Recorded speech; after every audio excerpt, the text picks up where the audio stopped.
नमस्कार दोस्तों। इस वीडियो में हम डिस्कशन करेंगे एक टॉपिक पे जो कि यूपीएससी, यूपी पीसीएस और बिहार पीसीएस के लिए महत्वपूर्ण होता है। प्रीलिम्स में और मेंस में ऐसे प्रश्न आते हैं। जैसे बात करें 2024 का बिहार पीसीएस में एक प्रश्न आया था, महिलाओं के जो वर्क फोर्स पार्टिसिपेशन है, लेबर फोर्स पार्टिसिपेशन रेशियो, उसमें महिलाओं की हिस्सेदारी क्या है। जैसे 2017 में महिलाओं की कार्यबल में भागीदारी जितनी थी, उसकी अपेक्षा 2022 या 23 में बढ़ा कि घटा, ऐसे करके एक परसेंटेज में प्रश्न पूछा गया था। तो इस आर्टिकल को हम पढ़ करके कुछ ऐसे पॉइंट निकालेंगे जो हमारी परीक्षा के लिए महत्वपूर्ण होते हैं। जब महिलाएं काम करेंगी तो देश भी साथ में आगे बढ़ेगा, ये है इसका टॉपिक।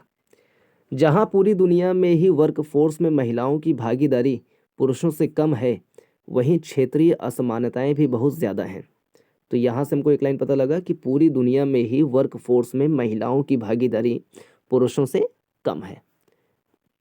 यूपीएससी में से 3-4 स्टेटमेंट बना देते हैं, तो उसमें सही कथन को पहचानना होता है, उसमें आंकड़े न पूछ करके एक ट्रेंड पूछने का रिवाज है। तो पूरी दुनिया की बात करें तो वर्क फोर्स में महिलाओं की भागीदारी पुरुषों से कम है, वहीं क्षेत्रीय असमानताएं भी बहुत ज़्यादा हैं। मध्य पूर्व और उत्तरी अफ्रीका सहित दक्षिण एशिया में सबसे बड़ा जेंडर एम्प्लॉयमेंट गैप पाया जाता है। सबसे बड़ा जेंडर एम्प्लॉयमेंट गैप कहाँ है? तो मध्य पूर्व एशिया हो गया, उत्तरी अफ्रीका, दक्षिण एशिया, यहाँ पे। भारत इसका उल्लेखनीय उदाहरण है। ग्रामीण क्षेत्रों में 25 से 60 वर्ष की आयु की महिलाओं में श्रम बाजार लेबर मार्केट भागीदारी दर 1980 में 54% से 2017 में 31% तक गिर गई है। तो गांव में महिलाएं जहां 1980 में 54% कार्यबल में मतलब भागीदार कर रही थीं, वहीं 2017 में ग्रामीण महिलाओं की भागीदारी दर जो है 31% रह गई है। ठीक है, ये आंकड़े नेशनल सैंपल सर्वे 1980 और पीरियोडिक लेबर फोर्स सर्वे 2017 के हैं। यहाँ से एक बात ये भी जान जाएं कि पीरियोडिक लेबर फोर्स सर्वे जो है वो लेबर फोर्स पार्टिसिपेशन रेशियो जो है वो रिपोर्ट निकालती है। पिछले 5 वर्षों में यह फिर से 50% पर आ गई है। तो पिछले 5 वर्षों में देखा जाए तो महिलाओं की भागीदारी जो है ग्रामीण क्षेत्रों में वो 50% पर आ गई है। तो बढ़ रही है, ऐसा हम ट्रेंड देख सकते हैं पिछले 5 साल में। गिरावट कम नाटकीय क्या लिख रहे हैं? शहरी क्षेत्रों में गिरावट कम नाटकीय थे, 26%, 24%। उसके बाद 2022 में यह बढ़कर 30% हो गई। तो शहरी क्षेत्रों में भी महिलाओं की भागीदारी दर बढ़ी है, लेकिन ग्रामीण क्षेत्रों में भागीदारी दर शहरी क्षेत्रों की अपेक्षा ज़्यादा बढ़ी है। तो 3-4 स्टेटमेंट अगर ऐसे बना दे एग्जाम में कि पूरी दुनिया में महिलाओं की श्रम बल में भागीदारी पुरुषों की अपेक्षा कम है, तो हम कहेंगे हाँ, सही बात कह रहा है। भारत में ग्रामीण क्षेत्रों में महिलाओं की भागीदारी दर शहरी क्षेत्रों में महिलाओं की भागीदारी दर से अधिक है। हाँ, सही बात है। तो दोनों बातें सही हो जाएंगी। इस वृद्धि के लिए नियमित वेतन वाली नौकरियों के बजाय स्वरोजगार, मुख्य रूप से कृषि में अधिक जिम्मेदार है। तो जो रोजगार बढ़ रहे हैं या महिलाओं की भागीदारी बढ़ रही है, उसमें स्वरोजगार जो है मुख्य क्षेत्र रहा है, उसमें कृषि मुख्य है। इसके बावजूद भारत की महिलाओं की ओवरऑल वर्कफोर्स भागीदारी दर अभी भी उसके जैसी ही आय और शैक्षिक स्तर वाले देशों से पीछे है। जहां पुरुषों की रोजगार दर में स्थिरता बनी हुई है, वहीं लैंगिक विभेद अभी भी व्यापक है। जब अधिक संख्या में महिलाएं काम करने निकलती हैं तो इससे देश को आर्थिक लाभ होता है और यह अच्छी तरह से दर्ज किया जा चुका है। तो ये एक स्टेटमेंट ध्यान रहे। यही कारण है कि भारत के नीति निर्माता अब इस दिशा में काम करने के लिए उत्सुक हैं। अनुमानों के मुताबिक वर्कफोर्स में महिलाओं की भागीदारी दर में मात्र 10% की वृद्धि से भारत की जीडीपी में 16% तक की बढ़ोतरी हो सकती है। ये इंपॉर्टेंट लाइन है। कि महिलाओं की 10% भागीदारी दर बढ़ा दिया जाए लेबर फोर्स में, तो जीडीपी में 16% तक की बढ़ोतरी हो सकती है। वास्तव में पूरी दुनिया में ही महिलाओं की रोजगार दरों में सुधार से वैश्विक जीडीपी में 12 ट्रिलियन डॉलर की वृद्धि हो सकती है। महिलाओं को श्रम बाजार में प्रवेश के लिए प्रोत्साहित करने के लिए नीति निर्माताओं को सबसे पहले यह समझना होगा कि भारत में महिलाओं की वर्कफोर्स में कम भागीदारी क्यों है। शुरुआती रिसर्च सप्लाई साइड की बाधाओं की एक श्रृंखला की ओर इशारा करती है, जैसे आय और शिक्षा के बीच यू शेप्ड संबंध। आय और शिक्षा के बीच यू शेप्ड संबंध मतलब कि शिक्षा के अकॉर्डिंग आय ना होना। घरेलू श्रम का असमान विभाजन, विशेष रूप से बच्चों और बुजुर्गों की देखभाल में। सामाजिक मानदंड जो महिलाओं को घर से बाहर काम करने के लिए हतोत्साहित करते हैं। विवाह के लिए गैर कामकाजी महिलाओं को प्राथमिकता देने। सीमित गतिशीलता, अपर्याप्त कौशल प्रशिक्षण, कार्यस्थल व सार्वजनिक स्थानों पर सुरक्षा संबंधी चिंताओं के कारण भी समस्या बढ़ जाती है। मातृत्व अवकाश और चाइल्ड केयर सुविधाओं की कमी के कारण भी काम के अवसर सीमित हो जाते हैं। तो ये सब कथन कारण में हो सकते हैं कि महिलाओं की भागीदारी कम है। कारण में क्या क्या हो सकते हैं, तो ये सब सामाजिक कारण भी हैं, आर्थिक कारण भी हैं और नज़रिए वाला भी बात है। हालांकि इनमें से कई बाधाओं की जड़ घर समाज में है, लेकिन सरकारें इस दिशा में महत्वपूर्ण भूमिका निभा सकती हैं। इसका एक तरीका निर्यात उन्मुख उद्योगों का समर्थन करना है, जहां सप्लाई साइड की बाधाएं मध्य पूर्व, उत्तरी अफ्रीका और दक्षिण एशिया में अर्थव्यवस्थाओं को प्रभावित करती हैं। वहीं बांग्लादेश जैसे देश में निर्यात संचालित क्षेत्रों की बढ़ती मांग के कारण महिलाओं की रोजगार दर में वृद्धि हुई है। यह दक्षिण पूर्व एशिया देशों का भी अनुभव रहा है कि निर्यात केंद्रित मैन्युफैक्चरिंग से श्रम बाजार में महिलाओं का प्रवेश बढ़ता है। इसमें इतिहास की मूल्यवान अंतर्दृष्टि प्रदान करता है। अमेरिका में 100 वर्षों के अंतराल में महिला रोजगार दर नाटकीय रूप से बढ़ी है। ये ट्रेंड यहाँ बढ़ी है, घटी है, ये सब ध्यान देना चाहिए यूपीएससी के लिए मुख्य रूप से। 1890 में यह 5% से कम थी, 1990 में 60% से अधिक हो गई है अमेरिका में। द्वितीय विश्व युद्ध के दौरान महत्वपूर्ण मोड़ आया था, जब श्रम की कमी के कारण पारंपरिक रूप से पुरुष प्रधान नौकरियों में भी महिलाओं को अधिक प्रवेश मिला।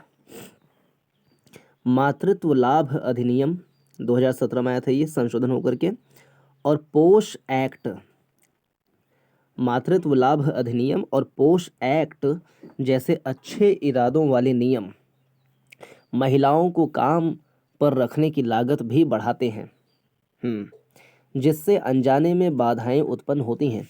अगर चाइल्ड केयर सुविधाएं स्तरहीन हैं या हॉस्टल्स सुरक्षा सुनिश्चित करने में विफल रहते हैं, तो वर्क फोर्स में महिलाओं की भागीदारी भी कम ही रहेगी।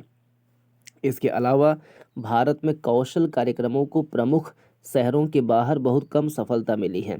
जहां पुरुषों को ही नौकरी पाने में संघर्ष करना पड़ता है, तो महिलाओं को वर्कफोर्स में शामिल करना और चुनौतीपूर्ण हो जाता है। एक और आर्टिकल पढ़ लेते हैं, क्योंकि परीक्षाओं के लिए ये रोजगार जो बेरोजगारी, इससे भी प्रश्न आते हैं। 2024 के यूपी पीसीएस के प्रीलिम्स में भी ये प्रश्न पूछा गया था कि रोजगार से संबंधित या बेरोजगारी से संबंधित दो स्टेटमेंट था कि वो बेरोजगारी स्थिर है कि बढ़ी है कि घटी है करके। तो हम देखते हैं, इसको पढ़ते हैं। रोजगार की गारंटी हमारी विशेषता, इसकी रक्षा करें।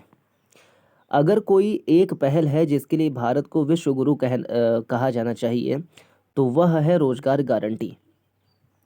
किसी देश में मनरेगा जैसे कानून नहीं हैं, लेकिन कई देश इस प्रयोग को देख रहे हैं और इससे प्रेरणा ले रहे हैं। मनरेगा के पहले 5 साल ऊर्जा व उम्मीद से भरे थे। 2005 में आया था ये कानून, मनरेगा वाला जो कार्यक्रम है। बड़ी संख्या में मजदूर काम करने लगे थे। यह उनके और खासकर महिलाओं के लिए नया अवसर था। योजना आकर्षक थी क्योंकि उस समय मनरेगा की मजदूरी बाजार मजदूरी से अधिक थे। कार्यक्रम शुरू होने के 5 साल बाद यानी 2011-12 में 5 करोड़ परिवार मनरेगा के तहत कुछ न कुछ काम कर रहे थे। इस कार्यक्रम से 200 करोड़ से ज़्यादा व्यक्ति दिवस यानी हर नियोजित परिवार को औसतन 40 दिन का काम मिल रहा था। आधे से ज़्यादा मजदूर महिलाएं थीं और लगभग 40% अनुसूचित जाति या अनुसूचित जनजाति के थे। ये आधिकारिक आंकड़े हैं, लेकिन 2 स्वतंत्र घरेलू सर्वेक्षणों, भारत मानव विकास सर्वेक्षण और राष्ट्रीय प्रतिदर्श सर्वेक्षण द्वारा भी इनकी पुष्टि की गई है। आज स्थिति क्या है, कहना बहुत मुश्किल है। अगर हम आधिकारिक आंकड़ों पर गौर करें तो मनरेगा की सेहत बहुत अच्छी है। ठीक, मनरेगा की सेहत बहुत अच्छी है। यह 2011-12 की तुलना में और भी ज़्यादा रोजगार पैदा करता है, लगभग 300 करोड़ व्यक्ति दिवस प्रतिवर्ष। हालांकि आज इन आधिकारिक आंकड़ों को मान्य करने के लिए कोई स्वतंत्र सर्वेक्षण उपलब्ध नहीं है। कौन जानता है कि 300 करोड़ व्यक्ति दिनों के रोजगार में से कितने असली हैं और कितने नकली। केंद्र सरकार ने यह धारणा बनाई है कि आधार आधारित भुगतान जैसे तकनीकी उपायों ने मनरेगा में भ्रष्टाचार को लगभग खत्म कर दिया है। लेकिन मनरेगा मजदूरों, कार्यकर्ताओं और अन्य चिंतित नागरिकों का सामूहिक अनुभव बहुत अलग है। उनके बीच यह व्यापक रूप से साझा धारणा है कि मनरेगा में भ्रष्टाचार बढ़ा है। जब 20 साल पहले मनरेगा पारित हुआ था तो उम्मीद थी कि सूचना का अधिकार आरटीआई भ्रष्टाचार को खत्म कर देगा। याद रखें, मनरेगा और आरटीआई अधिनियम एक ही वर्ष में पारित किए गए थे। इनके पीछे विचार यह था कि भ्रष्टाचार गोपनीयता पर पनपता है और अगर गोपनीयता हटा दी जाए तो भ्रष्टाचार मुश्किल हो जाएगा। हालांकि पारदर्शिता अधूरा कदम है। मनरेगा रिकॉर्ड का खुलासा करने से तब तक कोई खास फर्क नहीं पड़ता जब तक कि रिकॉर्ड सत्यापित न हो जाए। इस एहसास ने सामाजिक अंकेक्षण के विचार को जन्म दिया। सामाजिक अंकेक्षण, सोशल कह लें हम, अकाउंटिंग के दौरान मनरेगा रिकॉर्ड को सार्वजनिक रूप से सत्यापित किया जाता है। सामाजिक अंकेक्षण ने निश्चित रूप से भ्रष्टाचार को कम करने में मदद की है। वे सतर्कता और सत्यापन में बड़ी संख्या में लोगों को शामिल करते हैं, लेकिन रिकॉर्ड की जांच करना ही काफ़ी नहीं है। बदमाशों को सज़ा देना भी जरूरी है। जब तक उनको सज़ा नहीं मिलेगी वे पकड़े जाने के बाद भी धोखाधड़ी करते रहेंगे। पारदर्शिता, सत्यापन, कार्यवाही, भ्रष्टाचार को रोकने के लिए तीनों की आवश्यकता है। पारदर्शिता, सत्यापन, कार्यवाही। यहीं पर सरकारों की बड़ी विफलता है। जब भ्रष्टाचार सामने आता है तो आमतौर पर ग्राम रोजगार सेवक जैसे छोटे अधिकारियों पर कार्यवाही की जाती है। पर्दे के पीछे काम करने वाले असली बदमाशों को शायद ही कभी सजा मिलती है, भले ही उनका पर्दाफाश हो जाए। यह विफलता आकस्मिक नहीं है। अधिकांश भ्रष्ट बिचौलिए राजनीतिक दलों के साथ मिले हुए हैं। राजनेता उन्हें संरक्षण देते हैं। यह भारत में चुनावी लोकतंत्र को दुखद पहलू है। केवल जन आंदोलनों और मजदूर संगठनों के दबाव में ही सरकारें बिचौलियों के खिलाफ कार्यवाही करती हैं। यदि मनरेगा से भ्रष्टाचार को खत्म करना है तो इस दबाव को बढ़ाना होगा। यह भी सुनिश्चित करना जरूरी है कि मजदूरी का भुगतान समय पर हो। जब इसमें देरी होती है तो मजदूरों की दिलचस्पी खत्म हो जाती है। इससे सतर्कता नहीं रहती और भ्रष्टाचार फैलता है। भ्रष्टाचार से वित्त वर्ष के बीच में ही फंड खत्म हो जाता है, क्योंकि बहुत सारा पैसा बर्बाद हो जाता है। फंड खत्म होता है तो मजदूरी भुगतान में देरी बढ़ती रहती है। मनरेगा इस दुष्चक्र में फंसने के खतरे में है। तो इस वाले आर्टिकल में खैर कोई ऐसा पॉइंट नहीं मिला जो परीक्षा के लिए बहुत महत्वपूर्ण हो, लेकिन फिर भी जीएस पेपर 4 एथिक्स में भ्रष्टाचार से संबंधित कुछ हम बातें यहाँ से लिख सकते हैं। तो इस वीडियो में इतना ही। पूरा देखने के लिए धन्यवाद। नमस्कार, जय हिंद।